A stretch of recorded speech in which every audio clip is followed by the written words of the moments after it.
name's Elizabeth Gibson, and many years ago I trained as a behavioral scientist, basically because I'm fascinated by human behavior, including my own, and sometimes perplexed by it, including my own. But I spent years learning how to study it, measure it, and influence it. After years of working in the healthcare arena and in research, I entered the business world and Silicon Valley. I found that I loved working with the pace and intensity of business people who were responsible for the bottom line, those bottom line results. And what I saw was often there was a missing link between just strategy and actually what people do differently when they come into the office on Monday.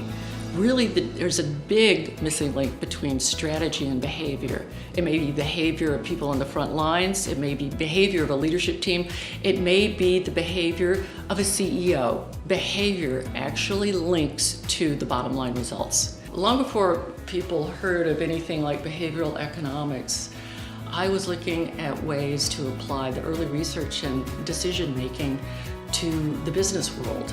I always wanted to do something that was practical, that you could actually measure the results of, taking the mumbo jumbo out of behavioral science and psychology to make these things that seem so soft more concrete, and to measure things so you can actually see the impact and demonstrate the impact or the ROI. A few years back, I was working with a Fortune 500 company. I was the executive coach of one of the senior leaders, and I worked with his leadership team. The company had record revenue in the billions, but less than $2 million in profit. And Wall Street referred to it as statistically insignificant. And it was. Their profit was really being eaten up because they had 272 different units that did things differently. The senior fellow I was talking with saying, I just don't get it. It makes sense. Why don't they just do it?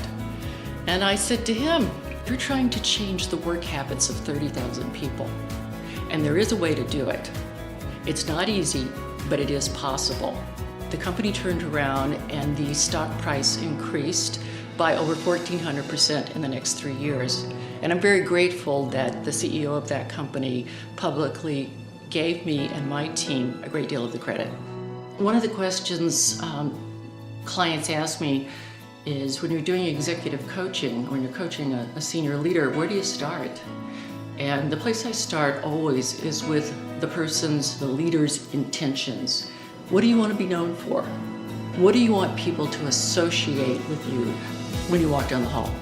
The next step is to really look at your own behaviors as a leader and see how aligned they are with those intentions, or where there might be disconnects. Understand how people are interpreting your behaviors and perhaps misreading your intentions, with ultimately the goal being you becoming true to the leader that you want to be and the very best that you could be.